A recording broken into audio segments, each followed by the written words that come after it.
ਧੰਨ ਵਾਹਿਗੁਰੂ ਸਾਹਿਬ ਜੀਓ। ਏ ਰਸਨਾ ਤੂੰ ਅਨਰਸ ਰਾਚ ਰਹੀ,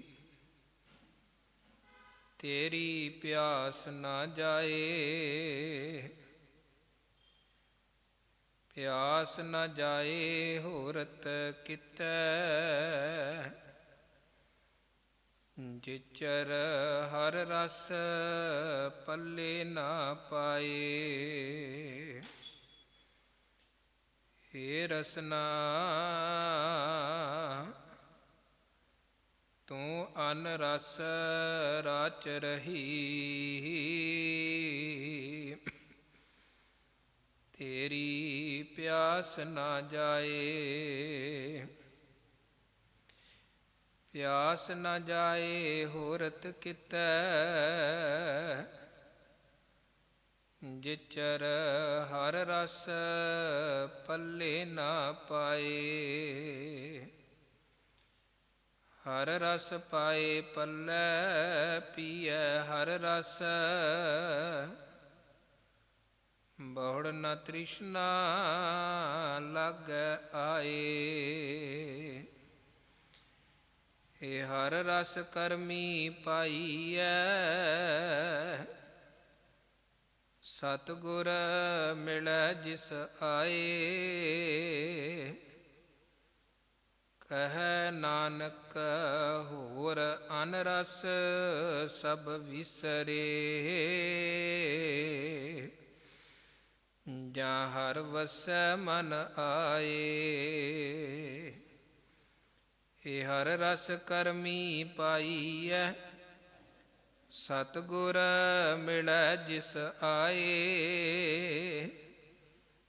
ਕਹੈ ਨਾਨਕ ਹੋਰ ਅਨ ਰਸ ਸਭ ਵਿਸਰੇ, ਜਾਂ ਹਰ ਵਸੈ ਮਨ ਆਏ।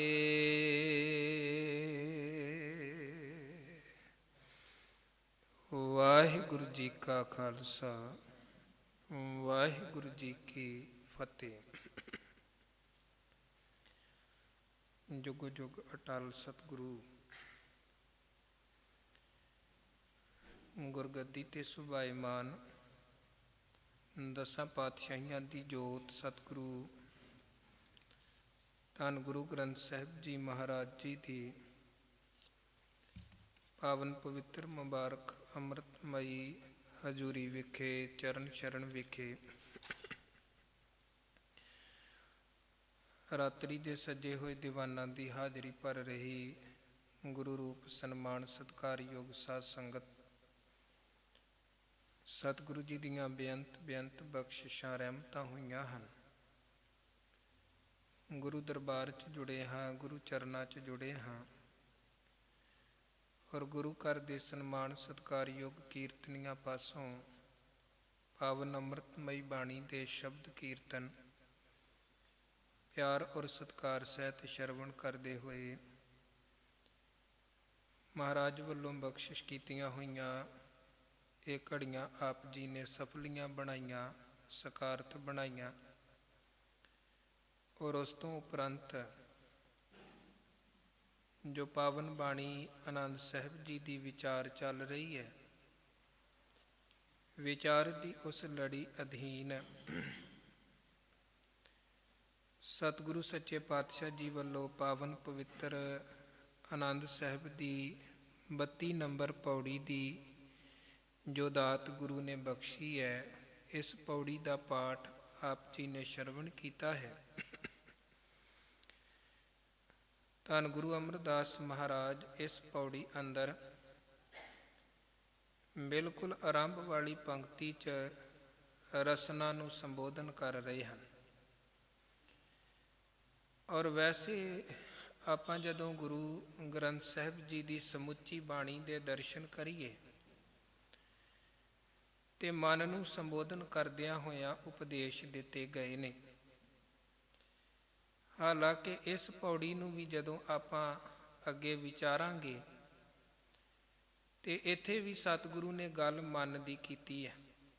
ਆਰੰਭ 'ਚ ਭਾਵੇਂ ਰਸਨਾ ਨੂੰ ਸੰਬੋਧਨ ਕੀਤਾ ਗਿਆ ਹੈ, ਇਹ ਰਸਨਾ ਤੂੰ ਅਨਰਸ ਰਾਚ ਰਹੀ, ਪਰ ਜਦੋਂ ਇਸ ਪੌੜੀ ਦੀ ਬਿਲਕੁਲ ਅਖੀਰਲੀ ਪੰਕਤੀ ਦੇ ਅਖੀਰਲੇ ਬਚਨ ਆਪਾਂ ਪੜ੍ਹਦੇ ਹਾਂ, ਉੱਥੇ ਸਤਿਗੁਰੂ ਨੇ ਮਨ ਦੀ ਹੀ ਗੱਲ ਕੀਤੀ ਹੈ ਕਿ ਜਾਂ ਹਰ ਵਸੈ ਮਨ ਆਏ।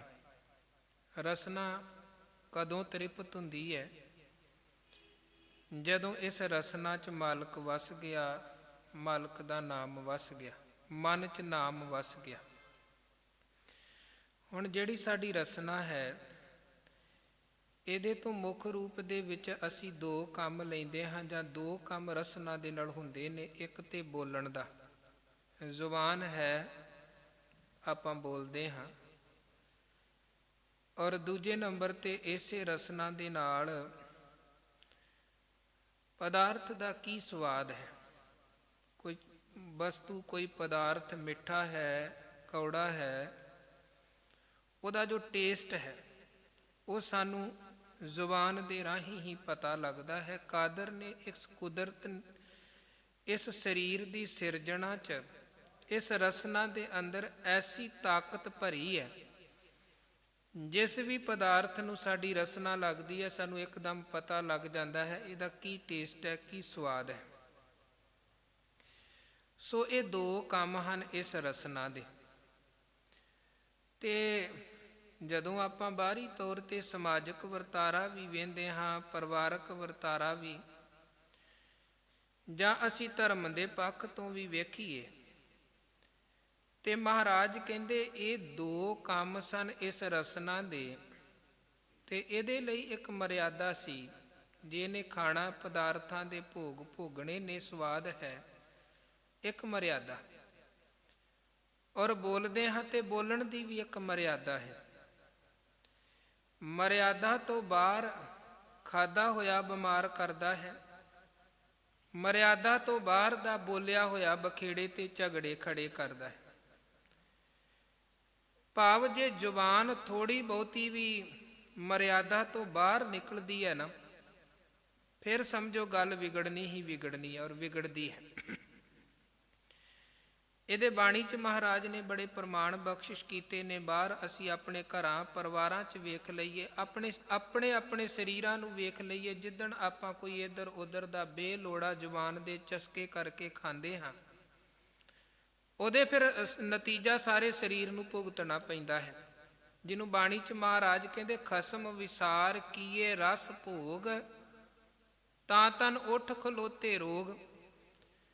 ਖਸਮ ਵਿਸਾਰ ਦਾ ਭਾਵ ਕਿ ਜਿਹੜੀ ਰੱਬੀ ਮਰਿਆਦਾ ਹੈ, ਜੋ ਖਾਣ ਦੀ ਇੱਕ ਮਰਿਆਦਾ ਹੈ, ਉਹਨੂੰ ਵਿਸਾਰ ਕੇ ਬੰਦਾ ਭੋਗੀ ਬਣ ਗਿਆ। ਤੇ ਗੁਰਬਾਣੀ ਦਾ ਇਹ ਵੀ ਇੱਕ ਨਿਰਣਾ ਹੈ ਕਿ ਭੋਗੰ ਤਾਂ ਰੋਗੰ, ਕਿ ਜਿੱਥੇ ਭੋਗ ਹੈ ਉੱਥੇ ਰੋਗ ਹੈ। ਆਪਾਂ ਰੋਜ਼ ਗੁਰੂ ਗ੍ਰੰਥ ਸਾਹਿਬ ਜੀ ਦੇ ਚਰਨਾਂ 'ਚ ਅਰਦਾਸ ਕਰਦੇ ਹਾਂ। ਤੇ ਹੁਣ ਸਾਡੇ ਸਿੱਖ ਸਮਾਜ ਦਾ ਇੱਕ ਵੱਡਾ ਹਿੱਸਾ ਉਹ ਹੈ, ਪਰੰਪਰਾਵਾਦੀ ਜਿਨ੍ਹਾਂ ਦੀ ਸੋਚ ਹੈ, ਬਿਰਤੀ ਹੈ, ਉਹ ਹੁਣ ਜਦੋਂ ਅਰਦਾਸ ਕਰਦੇ ਨੇ ਤੇ ਅਕਸਰ ਗੁਰੂ ਗ੍ਰੰਥ ਸਾਹਿਬ ਜੀ ਦੇ ਸਾਹਮਣੇ ਅਰਦਾਸ ਕਰਦਿਆਂ, ਭਾਵੇਂ ਕੜਾਹ ਪ੍ਰਸ਼ਾਦ ਦੀ ਦੇਗ ਹੈ, ਭਾਵੇਂ ਲੰਗਰ ਹੈ, ਉਹ ਇੱਕ ਸ਼ਬਦ ਵਰਤਦੇ ਹਨ ਕਿ ਲਾਵੋ ਭੋਗ ਹਰ ਰਾਏ। ਮਹਾਰਾਜ ਇਹ ਦੇਗ ਨੂੰ ਭੋਗ ਲਾਵੋ ਜਾਂ ਲੰਗਰ ਨੂੰ ਭੋਗ ਲਾਵੋ।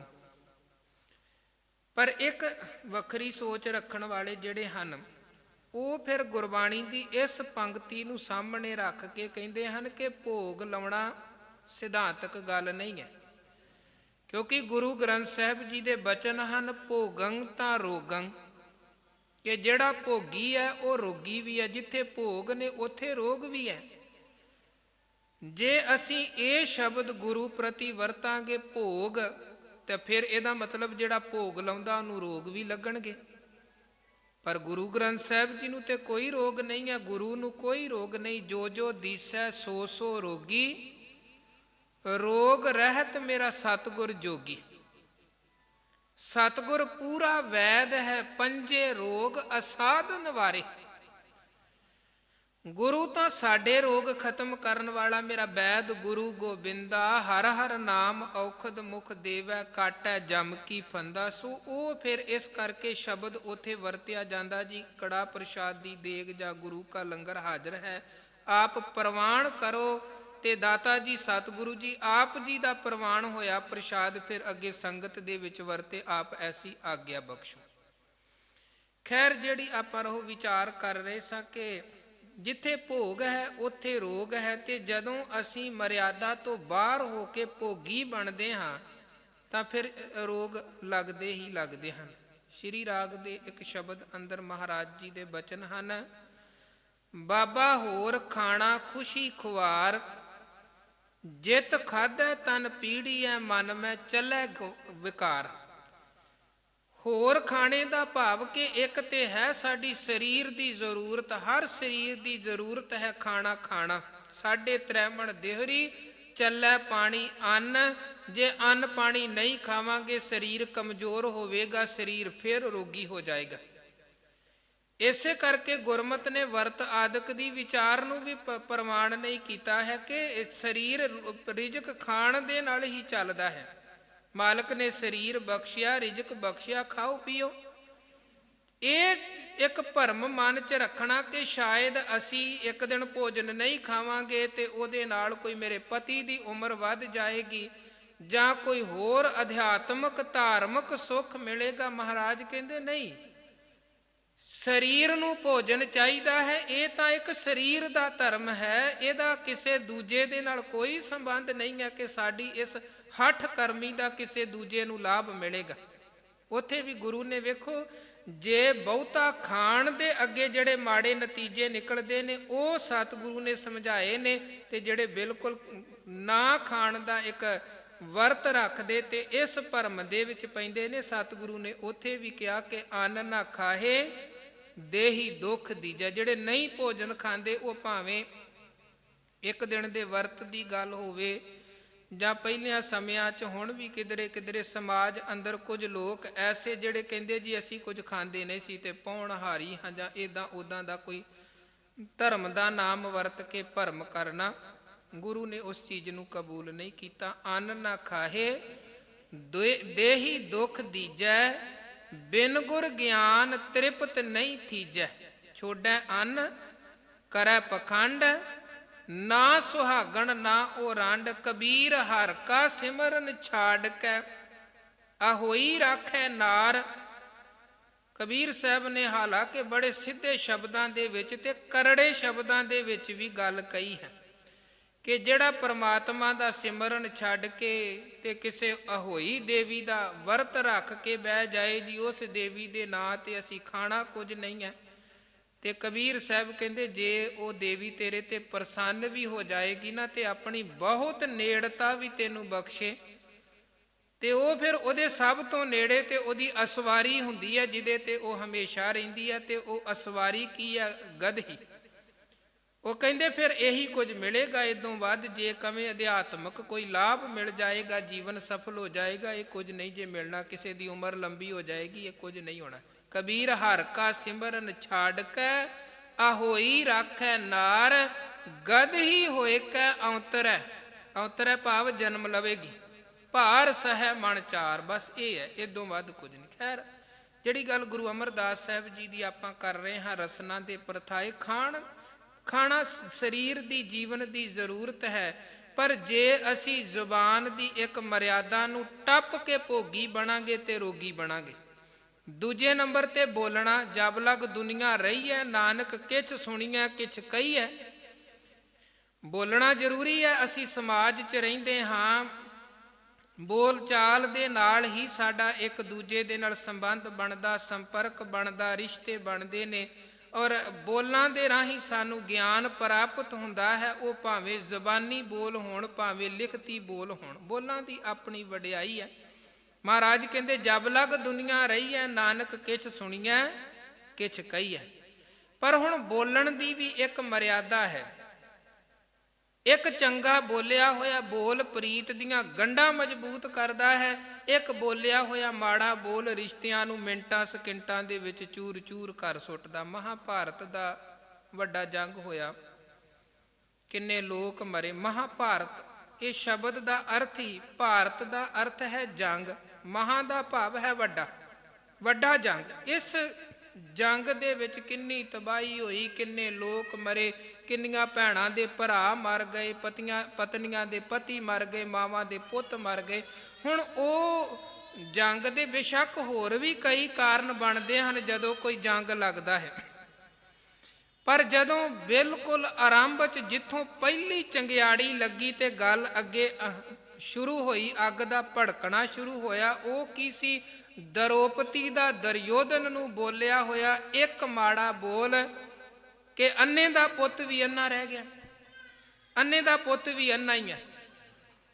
ਤੇ ਉਹਦੇ ਉੱਪਰ ਦਰੋਪਤੀ ਹੱਸੀ ਇਹ ਬੋਲ ਬੋਲਦਿਆਂ, ਤੇ ਦੁਰਯੋਧਨ ਕਹਿਣ ਲੱਗਾ ਤੂੰ ਮੇਰੇ ਤੇ ਹੱਸੀ ਆ, ਮੈਂ ਤੇਰੀ ਇਹ ਹਾਲਤ ਕਰਾਂਗਾ, ਤੇਰੇ ਤੇ ਸਾਰੀ ਦੁਨੀਆ ਹੱਸੇਗੀ। ਉਹ ਉਦੋਂ ਬਾਅਦ ਅੱਗੇ ਜੋ ਜੋ ਗੱਲਾਂ ਹੋਈਆਂ, ਉਹ ਜੂਆ ਖੇਡਦੇ ਨੇ, ਦਰੋਪਤੀ ਵੀ ਹਾਰ ਦਿੰਦੇ ਹਨ, ਕਈ ਕੁਝ ਉਹ ਜੋ ਕੁਝ ਹੋਇਆ। ਪਰ ਵੇਖੋ, ਇੱਕ ਮਾੜੇ ਬੋਲ ਨੇ ਐਸਾ ਮੁੱਢ ਬੰਨ੍ਹ ਦਿੱਤਾ, ਦੁਰਯੋਧਨ ਦੇ ਮਨ ਅੰਦਰ ਇੱਕ ਈਰਖਾ ਬਣ ਗਈ ਕਿ ਹੁਣ ਮੈਂ ਇਹਨਾਂ ਨੂੰ ਨੀਵਾਂ ਵਿਖਾ ਕੇ ਦੱਸਾਂਗਾ। ਤੇ ਉਦੋਂ ਬਾਅਦ ਫਿਰ ਉਹ ਗੱਲ ਕਿੱਥੇ ਚੱਲਦਿਆਂ ਚੱਲਦਿਆਂ ਤੇ ਇੱਕ ਵੱਡੇ ਜੰਗ ਤੇ ਗੱਲ ਪਹੁੰਚ ਗਈ, ਜਿਸ ਜੰਗ ਦੇ ਵਿੱਚ ਕਿੰਨੀ ਬਰਬਾਦੀ ਹੋਈ ਹੈ। ਸੋ ਕਹਿਣ ਦਾ ਭਾਵ ਕਿ ਜ਼ਬਾਨ ਜਦੋਂ ਬੋਲਣ ਦੀ ਮਰਿਆਦਾ ਨੂੰ ਟੱਪਦੀ ਹੈ ਤੇ ਫਿਰ ਬਰਬਾਦੀ ਹੈ, ਫਿਰ ਝਗੜੇ ਨੇ। ਬੇਨਤੀ ਹੈ ਜੀ, ਬੱਚੇ ਨੂੰ ਬਿਠਾਓ ਪਲੀਜ਼, ਬਿਠਾਓ ਜੀ। ਜੇ ਨਹੀਂ ਬੈਠਦਾ ਬਾਹਰਲੇ ਪਾਸੇ ਜਾ ਕੇ ਬੈਠ ਜਾਓ, ਬਾਕੀ ਸੰਗਤ ਦੀ ਇਕਾਗਰਤਾ ਬਣੀ ਰਹੇ। ਤੇ ਇਸੇ ਤਰ੍ਹਾਂ ਵੇਖੋ, ਜੇ ਉੱਥੇ ਮਾੜੇ ਬੋਲ ਬੋਲੇ ਗਏ, ਬਖੇੜਾ ਹੋਇਆ। ਸਾਡੇ ਘਰਾਂ 'ਚ ਕਈ ਵਾਰ ਇੱਦਾਂ ਹੁੰਦਾ ਹੈ, ਮਾੜੇ ਬੋਲ ਕੋਈ ਬੋਲਦਾ ਹੈ, ਬਖੇੜਾ ਪੈਂਦਾ ਹੈ। ਸੋ ਜ਼ੁਬਾਨ ਦੇ ਦੋ ਕੰਮ ਨੇ, ਖਾਣਾ, ਜੇ ਇਹ ਖਾਣ ਦੀ ਮਰਿਆਦਾ ਨੂੰ ਟੱਪਦੀ ਹੈ ਗੱਲ ਵਿਗੜਦੀ ਹੈ। ਖਾਣ ਬੋਲਣਾ ਜ਼ੁਬਾਨ ਦਾ ਇੱਕ ਕਰਮ ਹੈ, ਤੇ ਜੇ ਜ਼ੁਬਾਨ ਉਸ ਮਰਿਆਦਾ ਨੂੰ ਟੱਪਦੀ ਹੈ ਤੇ ਫਿਰ ਵੀ ਗੱਲ ਵਿਗੜਦੀ ਹੈ। ਹੁਣ ਜਿਹੜੇ ਮੌਜੂਦਾ ਹਾਲਾਤ ਹਨ, ਵੇਖੋ, ਇੱਕ ਤੇ ਅੱਜ ਹਰ ਮਨੁੱਖ ਦੇ ਮਨ ਅੰਦਰ ਤਰ੍ਹਾਂ ਤਰ੍ਹਾਂ ਦੇ ਪਦਾਰਥਾਂ ਦੇ ਚਸਕਿਆਂ ਤੇ ਭੋਗਾਂ ਦੀ ਇੱਕ ਪ੍ਰਬਲ ਇੱਛਾ ਹੈ, ਤੇ ਦੂਜੇ ਨੰਬਰ ਤੇ ਦੂਜਿਆਂ ਦੀਆਂ ਬੁਰਾਈਆਂ ਕਰਨੀਆਂ, ਦੂਜਿਆਂ ਬਾਰੇ ਮਾੜਾ ਬੋਲਣਾ, ਨਿੰਦਿਆ ਕਰਨੀ, ਚੁਗਲੀ ਕਰਨੀ, ਇਹ ਚੀਜ਼ ਬਹੁਤ ਜ਼ਿਆਦਾ ਵੱਧ ਚੁੱਕੀ ਹੈ। ਹਰ ਵਕਤ ਦੂਜਿਆਂ ਦੀਆਂ ਬੁਰਾਈਆਂ ਕਰਨੀਆਂ। ਗੁਰੂ ਮਹਾਰਾਜ ਕਹਿੰਦੇ, ਇਹ ਰਸਨਾ ਤੂੰ ਅਨ ਰਸ ਰਾਚ ਰਹੀ, ਤੇਰੀ ਪਿਆਸ ਨਾ ਜਾਏ।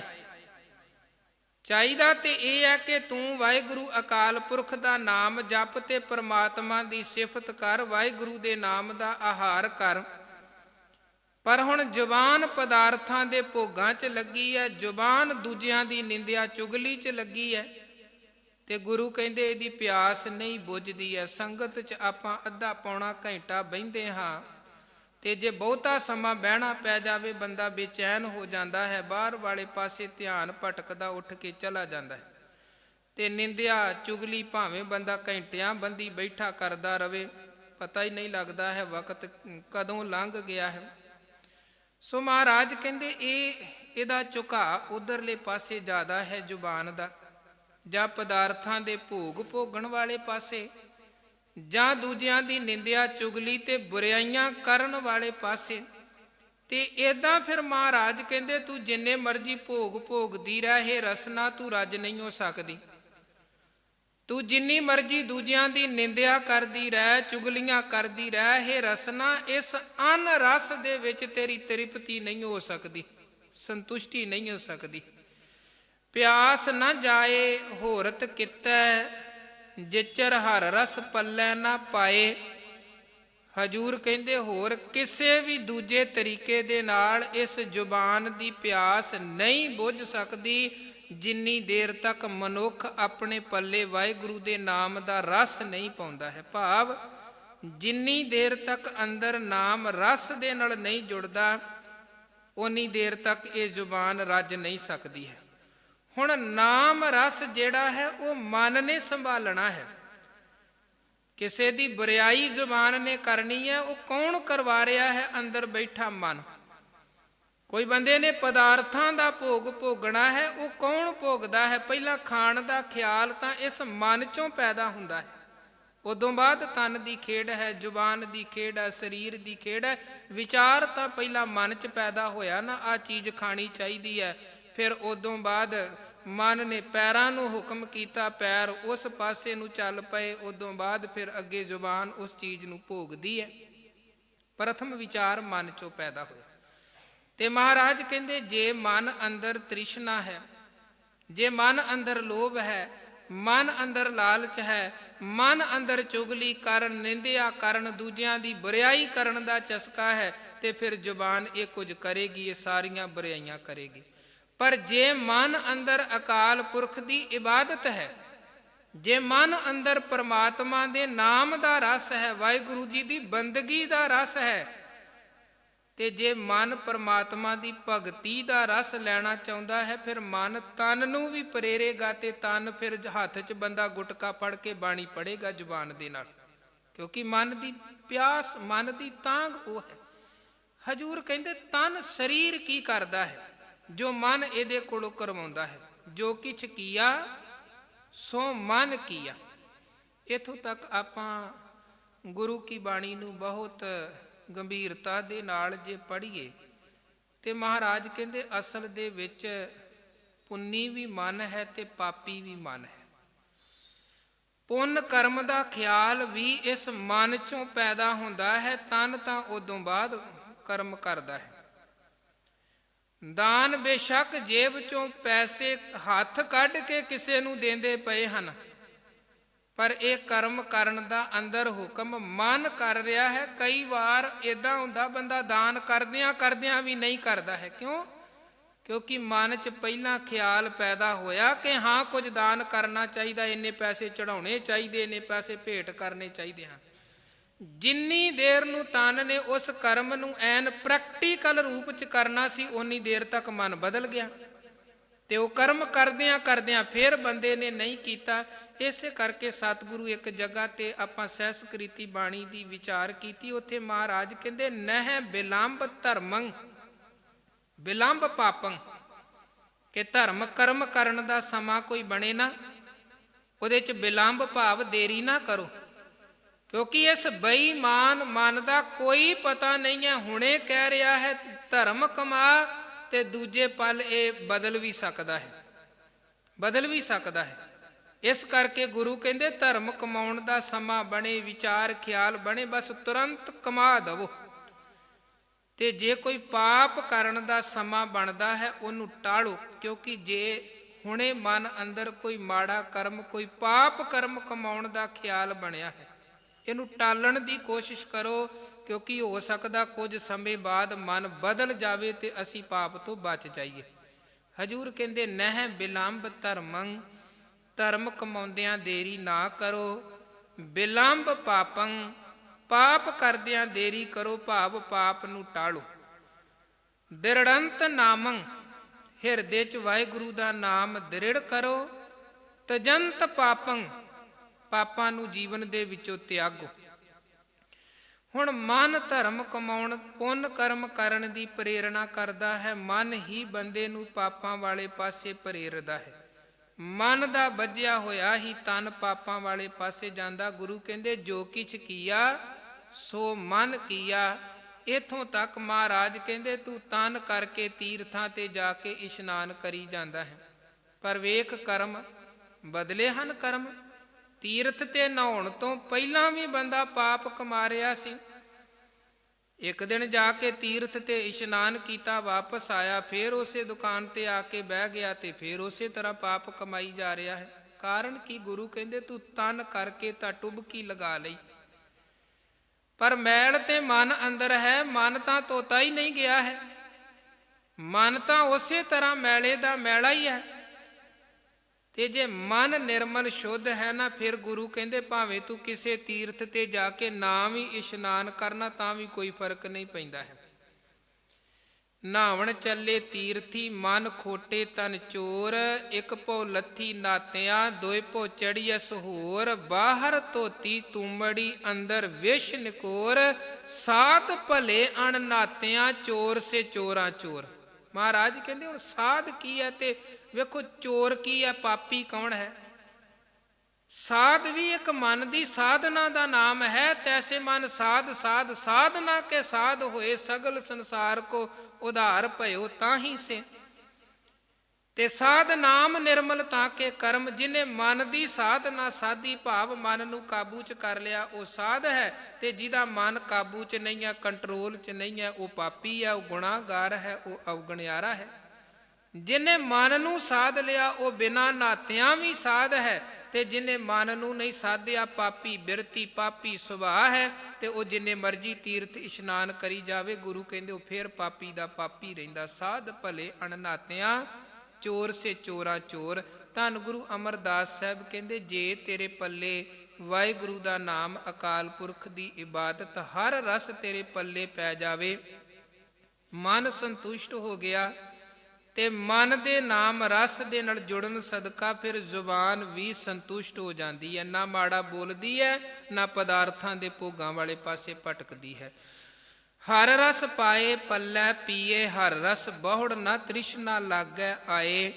ਜਿਹਨੇ ਆਪਣੇ ਪੱਲੇ ਵਾਹਿਗੁਰੂ ਦਾ ਨਾਮ ਰਸ ਪਾ ਲਿਆ, ਜਿਹੜਾ ਦਿਨ ਰਾਤ ਮਾਲਕ ਦੇ ਨਾਮ ਰਸ ਨੂੰ ਪੀਂਦਾ ਹੈ, ਧਿਆਉਂਦਾ ਹੈ, ਬੌੜ ਨਾ ਤ੍ਰਿਸ਼ਨਾ ਲਾਗੈ ਆਏ, ਫਿਰ ਪਰਤ ਕੇ ਉਹਦੇ ਜੀਵਨ ਅੰਦਰ ਤ੍ਰਿਸ਼ਨਾ ਦਾ ਪ੍ਰਭਾਵ ਨਹੀਂ ਰਹਿੰਦਾ ਹੈ, ਲੋਭ ਤੇ ਲਾਲਚ ਦਾ ਪ੍ਰਭਾਵ ਨਹੀਂ ਰਹਿੰਦਾ ਹੈ। ਤ੍ਰਿਸ਼ਨਾ ਬੂਝੈ ਹਰਿ ਕੈ ਨਾਮ, ਮਹਾ ਸੰਤੋਖ ਹੋਵੈ ਗੁਰ ਬਚਨੀ, ਪ੍ਰਭ ਸਿਉ ਲਾਗੈ ਪੂਰਨ ਧਿਆਨ। ਗੁਰੂ ਬਾਣੀ 'ਚ ਕਹਿੰਦੇ ਇਹ ਜਿਹੜੀ ਅੰਦਰ ਦੀ ਤ੍ਰਿਸ਼ਨਾ ਵਾਲੀ ਬਿਰਤੀ ਹੈ ਨਾ, ਇਹ ਪਦਾਰਥਾਂ ਦੇ ਨਾਲ ਨਹੀਂ ਬੁੱਝਦੀ ਹੈ। ਵੱਡੇ ਵੱਡੇ ਰਾਜਨ ਅਰ ਭੂਮਨ ਤਾਂ ਕਿ ਤ੍ਰਿਸ਼ਨ ਨਾ ਬੂਝੀ। ਗੁਰੂ ਨਾਨਕ ਸਾਹਿਬ ਦੁਨੀ ਚੰਦ ਨੂੰ ਮਿਲੇ, ਬੇਸ਼ੁਮਾਰ ਦੌਲਤ ਉਹਨੇ ਇਕੱਠੀ ਕੀਤੀ ਸੀ, ਪਰ ਅੰਦਰ ਫੇਰ ਭੁੱਖੇ ਦਾ ਭੁੱਖਾ। ਮਹਾਰਾਜ ਕਾਰੂ ਬਾਦਸ਼ਾਹ ਨੂੰ ਮਿਲਦੇ ਹਨ, ਦੌਲਤ ਦਾ ਕੋਈ ਘਾਟਾ ਨਹੀਂ ਹੈ ਉਹਦੇ ਪਾਸ, ਪਰ ਅੰਦਰ ਐਸੀ ਤ੍ਰਿਸ਼ਨਾ ਹੈ। ਪਤਾ ਲੱਗਿਆ ਕਿ ਕੁਝ ਸਮਾਂ ਪਹਿਲਾਂ ਲੋਕ ਜਦੋਂ ਮੁਰਦੇ ਨੂੰ ਦਫਨਾਉਂਦੇ ਸਨ ਤੇ ਉਹਦੇ ਮੂੰਹ 'ਚ ਰੁਪਈਆ ਰੱਖ ਕੇ ਦਫਨਾਉਂਦੇ ਸਨ। ਇਹਨੇ ਹੁਕਮ ਕਰ ਦਿੱਤਾ, ਮੁਰਦਿਆਂ ਦੀਆਂ ਕਬਰਾਂ ਪੁੱਟ-ਪੁੱਟ ਕੇ ਰੁਪਈਏ ਕੱਢੋ। ਵੇਖੋ ਲਾਲਚ ਹੀ ਹੈ ਨਾ, ਬੰਦਾ ਇਸ ਹੱਦ ਤੱਕ ਡਿੱਗ ਸਕਦਾ ਹੈ। ਹੁਣ ਗੰਗੂ ਪਾਪੀ ਵਾਲੇ ਪਾਸੇ ਆਪਾਂ ਵੇਖੀਏ, ਲਾਲਚ ਹੀ ਹੈ। ਇੱਕ ਕਾਰੂ ਹੈ, ਇੱਕ ਵਿਦਵਾਨ ਦੇ ਬੜੇ ਪਿਆਰੇ ਬੋਲ ਹਨ, ਕਹਿੰਦੇ ਵੇਖੋ ਹੋਸਣ ਜੱਗ ਤੇ ਲੱਖਾਂ, ਕਾਰੂ ਜੇ ਮਾਇਆ ਦੇ ਭੁੱਖੇ। ਲੱਖਾਂ ਹੋਣਗੇ ਇਦਾਂ ਦੇ ਕਾਰੂ ਵਰਗੇ ਮਾਇਆ ਦੇ ਭੁੱਖੇ, ਜਿਹੜੇ ਪੈਸਿਆਂ ਦੀ ਖਾਤਰ ਮੁਰਦਿਆਂ ਦੀਆਂ ਕਬਰਾਂ ਤੱਕ ਪੁੱਟ ਸਕਦੇ ਹਨ। ਜਾਂ ਅੱਜ ਦੇ ਸਮੇਂ 'ਚ ਵੀ ਆਪਾਂ ਵੇਖ ਲਈਏ ਨਾ, ਪ੍ਰਾਈਵੇਟ ਹਸਪਤਾਲਾਂ 'ਚ ਕੀ ਹੁੰਦਾ ਹੈ, ਗਰੀਬ ਪਰਿਵਾਰ ਜਾਂ ਇੱਦਾਂ ਲੋੜਵੰਦ ਪਰਿਵਾਰ ਹੈ, ਇਲਾਜ ਦੇ ਲਈ ਪਹੁੰਚ ਗਿਆ, ਤੇ ਉਹ ਕਈ ਤੇ ਆਪਾਂ ਅਕਸਰ ਵੇਖਦੇ ਹਾਂ, ਮਰਿਆ ਬੰਦਾ ਵੀ ਰੱਖ ਕੇ 4-4 ਦਿਨ ਤੇ ਆਪਣਾ ਬਿੱਲ ਬਣਾਈ ਜਾਂਦੇ ਹਨ। ਤੇ ਉਦੋਂ ਬਾਅਦ ਕਹਿੰਦੇ ਨੇ ਜੀ ਇੰਨੇ ਪੈਸੇ ਭਰੋ ਤੇ ਫਿਰ ਡੈੱਡ ਬੋਡੀ ਮਿਲੇਗੀ, ਨਹੀਂ ਤੇ ਨਹੀਂ ਮਿਲੇਗੀ।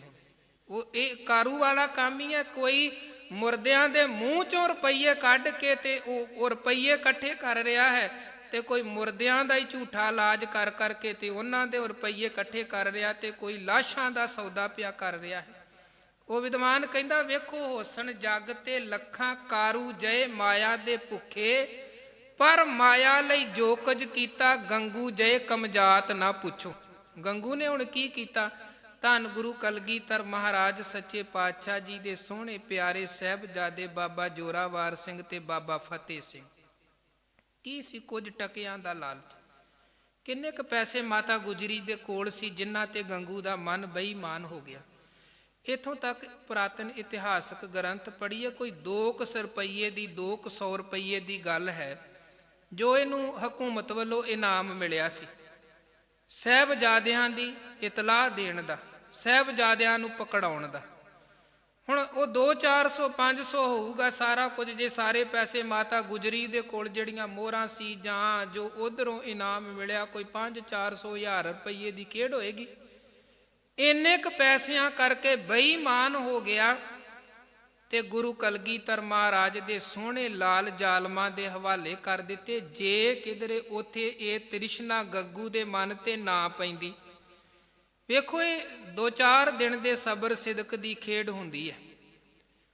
ਥੋੜਾ ਕੁ ਸਮਾਂ ਬੰਦਾ ਐਨ ਲਾਲਚ ਦਾ ਇੱਕ ਸਮਾਂ, ਜਦੋਂ ਬੰਦੇ ਦੀ ਸੁਰਤ ਤੇ ਲਾਲਚ ਲੋਭ ਹਾਵੀ ਹੁੰਦਾ ਹੈ, ਆਪਾਂ ਅਕਸਰ ਕੀ ਵੇਖਦੇ ਹਾਂ ਜੀ, ਥੋੜ੍ਹੇ ਜਿਹੇ ਪੈਸਿਆਂ ਕਰਕੇ ਬੰਦੇ ਨੇ ਰਿਸ਼ਵਤ ਦਾ ਲਾਲਚ ਆ ਗਿਆ, ਉਹ ਕੁਝ ਪੈਸਿਆਂ ਦੇ ਲਾਲਚ ਕਰਕੇ ਅੱਗੇ ਸਾਰੀ ਜ਼ਿੰਦਗੀ ਦੀ ਨੌਕਰੀ ਤੋਂ ਵੀ ਹੱਥ ਧੋ ਬੈਠਾ। ਬੇਈਮਾਨੀ ਆ ਗਈ ਮਨ 'ਚ, ਲਾਲਚ ਆ ਗਿਆ। ਹੁਣ ਜੇ ਕਿਧਰੇ ਗੰਗੂ ਸਬਰ ਸੰਤੋਖ ਬਣਾ ਕੇ ਰੱਖਦਾ ਤੇ ਸਿੱਖ ਸੰਗਤ ਨੇ ਗੰਗੂ ਨੂੰ ਮਾਇਆ ਦੇ ਨਾਲ ਤੋਲ ਦੇਣਾ ਸੀ। ਅੱਜ ਤੱਕ ਉਹਦੀਆਂ ਕੁੱਲਾਂ ਨੂੰ ਕਿਸੇ ਤਰ੍ਹਾਂ ਦਾ ਕੋਈ ਘਾਟਾ ਨਹੀਂ ਸੀ ਰਹਿਣਾ। ਪਰ ਬੇਈਮਾਨ ਹੋ ਗਿਆ ਨਾ, ਮਨ ਕੌਡੀਆਂ ਤੇ ਡੋਲ ਗਿਆ। ਤੇ ਬੱਚੇ ਤਾਂ ਠੀਕ ਹੈ ਹਕੂਮਤ ਦੇ ਹਵਾਲੇ ਕੀਤੇ, ਉਹ ਤਾਂ ਕੁਰਬਾਨ ਹੋ ਕੇ ਵੀ ਮਹਾਨ ਹਨ, ਪਰ ਦੂਜੇ ਪਾਸੇ ਗੰਗੂ ਜਿਉਂਦਾ ਉਹ ਵੀ ਨਹੀਂ ਰਿਹਾ ਤੇ ਪੱਲੇ ਵੀ ਕੁਝ ਨਾ ਮਰਿਆ। ਅੱਜ ਤੱਕ ਬਦਨਾਮੀ ਹੁੰਦੀ ਪਈ ਹੈ ਤੇ ਰਹਿੰਦੀ ਦੁਨੀਆ ਤੱਕ। ਜਦੋਂ ਜਦੋਂ ਸਾਹਿਬਜ਼ਾਦਿਆਂ ਦੀ ਗੱਲ ਚੱਲੇਗੀ, ਹੋਰ ਕਿਸੇ ਨੂੰ ਫਿਟਕਾਰਾਂ ਪੈਣ ਨਾ ਪੈਣ, ਪਰ ਗੰਗੂ ਨੂੰ ਜ਼ਰੂਰ ਪੈਂਦੀਆਂ ਰਹਿਣਗੀਆਂ ਜੋ ਉਹਨੇ ਬੇਈਮਾਨੀ ਕੀਤੀ। ਸੋ ਮਹਾਰਾਜ ਕਹਿੰਦੇ ਇਹ ਮਾਇਆ ਦੀ ਤ੍ਰਿਸ਼ਨਾ ਟਕਿਆਂ ਦੇ ਨਾਲ ਬੁੱਝਦੀ ਨਹੀਂ ਹੈ। ਜੇ ਹਿਰਦੇ 'ਚ ਵਾਹਿਗੁਰੂ ਦਾ ਨਾਮ ਵਸ ਜਾਏ ਨਾ ਤੇ ਤ੍ਰਿਸ਼ਨਾ ਬੁੱਝੈ ਹਰਿ ਕੈ ਨਾਮ, ਅੰਦਰ ਸਬਰ ਸੰਤੋਖ ਦੀ ਕਲਾ ਵਰਤ ਜਾਏ। ਬਿਨਾਂ ਸੰਤੋਖ ਨਹੀਂ ਕੋ ਰਾਜੈ। ਸੰਤੋਖ ਸਬਰ ਤੋਂ ਬਿਨਾਂ ਬੰਦਾ ਨਹੀਂ ਰੱਜ ਸਕਦਾ। ਸਿਆਣੇ ਕਹਿੰਦੇ ਦੋ ਚੀਜ਼ਾਂ ਦੇ ਨਾਲ ਬੰਦੇ ਦੀਆਂ ਅੱਖਾਂ ਭਰਦੀਆਂ ਨੇ, ਜਾਂ ਕਬਰ ਦੀ ਮਿੱਟੀ ਦੇ ਨਾਲ ਤੇ ਜਾਂ ਸੰਤੋਖ ਦੇ ਨਾਲ, ਉਦੋਂ ਬਿਨਾਂ ਮਨ ਨਹੀਂ ਰੱਜਦਾ। ਇਹ ਸਬਰ ਸੰਤੋਖ ਦੀ ਦਾਤ ਗੁਰੂ ਕੋਲੋਂ ਮਿਲਦੀ ਹੈ। ਮਹਾ ਸੰਤੋਖ ਹੋਵੈ ਗੁਰਬਚਨੀ, ਪ੍ਰਭ ਸਿਉ ਲਾਗੈ ਪੂਰਨ ਧਿਆਨ। ਮਹਾਰਾਜ ਕਹਿੰਦੇ ਹਰ ਰਸ ਪਾਏ ਪੱਲੇ ਪੀਏ, ਹਰ ਰਸ ਬਹੁੜ ਨਾ ਤ੍ਰਿਸ਼ਨਾ ਲਾਗੈ ਆਏ। ਜਿਹੜਾ ਵਾਹਿਗੁਰੂ ਦੇ ਨਾਮ ਰਸ 'ਚ ਜੁੜ ਗਿਆ, ਉਹ ਤ੍ਰਿਸ਼ਨਾ ਤੋਂ ਮੁਕਤ ਹੋ ਜਾਂਦਾ ਹੈ। ਤ੍ਰਿਸ਼ਨਾ ਫਿਰ ਉਹਦੇ ਲਾਗੇ ਵੀ ਆ ਨਹੀਂ ਪਾਉਂਦੀ ਹੈ। ਭਗਤ ਨਹੀਂ ਡੋਲਦਾ ਹੈ, ਸਿਦਕਵਾਨ ਨਹੀਂ ਡੋਲਦਾ, ਗੁਰੂ ਕਾ ਪਿਆਰਾ ਟਕਿਆਂ ਪਿੱਛੇ ਨਹੀਂ ਡੋਲਦਾ। ਹੁਣ ਇੱਕ ਵੇਖੋ ਗੰਗੂ 4 ਟਕਿਆਂ ਤੇ ਡੋਲ ਗਿਆ। ਦੂਜੇ ਪਾਸੇ ਸਾਹਿਬਜ਼ਾਦਿਆਂ ਨੂੰ ਕਿੰਨੇ ਵੱਡੇ ਵੱਡੇ ਲਾਲਚ ਦਿੰਦੇ ਰਹੇ, ਉਹ ਫਿਰ ਵੀ ਨਹੀਂ ਡੋਲੇ ਹਨ। ਭਾਈ ਮਤੀ ਦਾਸ, ਸਤੀ ਦਾਸ, ਦਿਆਲਾ, ਜਿੰਨੇ ਉਹ ਪਿਆਰੇ ਸਚਿਆਰੇ ਜਿਨ੍ਹਾਂ ਨੂੰ ਆਪਾਂ ਚੇਤੇ ਕਰਦੇ, ਕਿੰਨੇ ਲਾਲਚ ਦਿੱਤੇ ਗਏ ਜੀ, ਛੱਡ ਦਵੋ ਸਿੱਖੀ, ਧਨ ਦੇ ਨਾਲ ਮਾਲਾ ਮਾਲ ਕਰ ਦੇਵਾਂਗੇ। ਪਰ ਉਹ ਕਹਿਣ ਲੱਗੇ ਨਹੀਂ, ਜੁੱਤੀ ਦੀ ਇੱਕ ਠੋਕਰ ਦੇ ਨਾਲ ਤਖਤ ਤਾਜ ਠੁਕਰਾ ਸਕਦੇ। ਕਹਿਣਾ ਰਾਜ ਲੈ ਲਓ, ਕਹਿਣਾ ਭਾਗ ਲੈ ਲਓ। ਉਹ ਵੇਖੋ ਜਿਨ੍ਹਾਂ ਦੇ ਅੰਦਰ ਗੁਰੂ ਨੇ ਸਬਰ ਵਰਤਾ ਦਿੱਤਾ, ਜਿਨ੍ਹਾਂ ਦੇ ਅੰਦਰ ਨਾਮ ਦੀ ਕਲਾ ਵਰਤ ਰਹੀ ਸੀ, ਉਹ ਵਜ਼ੀਰ ਖਾਨ ਨੂੰ ਕੀ ਕਹਿੰਦੇ, ਕਹਿਣਾ ਰਾਜ ਲੈ ਲਓ, ਕਹਿਣਾ ਭਾਗ ਲੈ ਲਓ। 2 ਅਜਾਣ ਖਰੀਦਣਾ ਚਾਹੁੰਦਾ ਹੈ ਤੂੰ, ਸੁੱਟ ਕੇ ਕੌਡੀਆਂ ਸਾਡਾ ਈਮਾਨ ਖਰੀਦਣਾ ਚਾਹੁੰਦਾ ਹੈ। ਪਰ ਕੰਨ ਖੋਲ ਕੇ ਸੁਣ ਲੈ ਖਾਨ ਵਜੀਦੇ, ਸਿੱਖੀ ਸਿਦਕ ਨਾ ਕਦੇ ਕਿਸੇ ਤੋਂ ਜਾਣ ਖਰੀਦੇ। ਇਹ ਹੈ ਉਹ ਸਿਖਰ ਜਿਹੜਾ ਬਾਣੀ ਦੇ ਨਾਲ, ਵਾਹਿਗੁਰੂ ਦੇ ਨਾਮ ਦੇ ਨਾਲ, ਗੁਰੂ ਦੇ ਉਪਦੇਸ਼ ਦੇ ਨਾਲ ਜੁੜ ਕੇ ਪ੍ਰਾਪਤ ਹੁੰਦਾ ਹੈ। ਫਿਰ ਬੌੜ ਨਾ ਤ੍ਰਿਸ਼ਨਾ ਲਾਗੈ ਆਏ। ਇਹ ਹਰ ਰਸ ਕਰਮੀ ਪਾਈਐ, ਸਤਿਗੁਰ ਮਿਲੈ ਜਿਸ ਆਏ। ਰੱਬੀ ਰਹਿਮਤ ਬਖਸ਼ਿਸ਼ ਦੇ ਨਾਲ ਨਾਮ ਰਸ ਦੀ ਦਾਤ ਮਿਲਦੀ ਹੈ ਤੇ ਮਿਲਦੀ ਉਹਨੂੰ ਹੈ, ਸਤਿਗੁਰ ਮਿਲੈ ਜਿਸ ਆਏ। ਜਿਹਨੂੰ ਗੁਰੂ ਮਿਲ ਪਿਆ ਉਹਨੂੰ ਅੱਗੇ ਗੁਰੂ ਦੀ ਕਿਰਪਾ, ਵਾਹਿਗੁਰੂ ਦੀ ਕਿਰਪਾ, ਰਹਿਮਤ ਬਖਸ਼ਿਸ਼ ਮਿਲਦੀ ਹੈ। ਕਹੈ ਨਾਨਕ ਹੋਰ ਅਨ ਰਸ ਸਭ ਵਿਸਰੇ, ਜਾਂ ਹਰ ਵਸੈ ਮਨ ਆਏ। ਪਾਤਸ਼ਾਹ ਕਹਿੰਦੇ ਜਦੋਂ ਮਨ 'ਚ ਵਾਹਿਗੁਰੂ ਦਾ ਨਾਮ ਆ ਕੇ ਵਸ ਜਾਂਦਾ ਹੈ ਤੇ ਇਹ ਜਿਹੜੀ ਰਸਨਾ ਅਨ ਰਸ ਦੇ ਵਿੱਚ ਲੱਗੀ ਹੋਈ ਹੈ ਨਾ, ਦਿਨ ਰਾਤ ਦੂਜਿਆਂ ਦੀਆਂ ਬੁਰਾਈਆਂ ਕਰਨੀਆਂ ਜਾਂ ਪਦਾਰਥਾਂ ਦੇ ਭੋਗਾਂ ਦੇ ਵਿੱਚ ਹੀ ਅਟਕੇ ਰਹਿਣਾ, ਇਹਨਾਂ ਚੀਜ਼ਾਂ ਤੋਂ ਰਸਨਾ ਵੀ ਉੱਪਰ ਉੱਠ ਜਾਂਦੀ ਹੈ।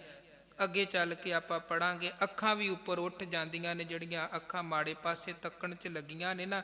ਜਦੋਂ ਅੰਦਰ ਸਬਰ ਸੰਤੋਖ ਸਹਿਜ ਕਲਾ ਵਰਤਦੀ ਹੈ, ਫਿਰ ਨਾ ਮਾੜਾ ਬੰਦਾ ਵੇਖਦਾ, ਨਾ ਮਾੜਾ ਸੁਣਦਾ, ਨਾ ਮਾੜਾ ਬੋਲਦਾ ਹੈ। ਮਹਾਰਾਜ ਸਤਿ ਪਾਤਸ਼ਾਹ ਜੀ ਸਾਨੂੰ ਇਹ ਸਮਝਾ ਰਹੇ ਨੇ ਕਿ ਮਨ ਕਰਕੇ ਵਾਹਿਗੁਰੂ ਦੇ ਨਾਮ ਦੇ ਨਾਲ ਜੁੜਨਾ ਹੈ। ਸਾ ਰਸਨਾ ਧਨ ਧਨ ਹੈ ਮੇਰੀ ਜਿੰਦੜੀਏ, ਗੁਣ ਗਾਵੈ ਹਰ ਪ੍ਰਭ ਕੇਰੇ ਰਾਮ। ਕਿੰਨੇ ਬਚਨ ਬਾਣੀ ਦੇ ਹਨ, ਕੀਰਤ ਪ੍ਰਭ ਕੀ ਗਾਉ ਮੇਰੀ ਰਸਨਾ, ਰਸਨਾ ਗੁਣ ਗੋਪਾਲ ਨਿਤ ਗਾਇਨ। ਸੋ ਸਤਿਗੁਰੂ ਜੀ ਮਿਹਰ ਕਰਨ, ਗੁਰੂ ਕੇ ਇਹ ਉਪਦੇਸ਼ ਪੱਲੇ ਬੰਨ੍ਹਦੇ ਹੋਏ ਰਸਨਾ ਕਰਕੇ, ਮਨ ਕਰਕੇ, ਹਿਰਦੇ ਕਰਕੇ ਵਾਹਿਗੁਰੂ ਜੀ ਦੇ ਨਾਮ ਦੇ ਨਾਲ ਜੁੜੀਏ। ਅੰਦਰ ਦਾਤੇ ਦਾ ਨਾਮ ਵਸੇ, ਸਬਰ ਸੰਤੋਖ ਵਾਲਾ ਜੀਵਨ ਬਣੇ, ਜੀਵਨ ਸਫਲ ਹੋਵੇ। ਇਹ ਲੋਕ ਸੁਖੀਏ ਪਰਲੋਕ ਸੁਹੇਲੇ, ਨਾਨਕ ਹਰ ਪ੍ਰਭ ਆਪੇ ਮੇਲੇ। ਇੰਨੀਆਂ ਬੇਨਤੀਆਂ ਪ੍ਰਵਾਨ ਕਰਨੀਆਂ ਜੀ। ਵਿਚਾਰਾਂ ਕਰਦਿਆਂ ਹੋਈਆਂ ਬੇਅੰਤ ਭੁੱਲਾਂ ਨਾ ਚਿਤਾਰਨੀਆਂ। ਫਤਿਹ ਪ੍ਰਵਾਨ ਕਰੋ। ਵਾਹਿਗੁਰੂ ਜੀ ਕਾ ਖਾਲਸਾ, ਵਾਹਿਗੁਰੂ ਜੀ ਕੀ ਫਤਿਹ। ਰਮ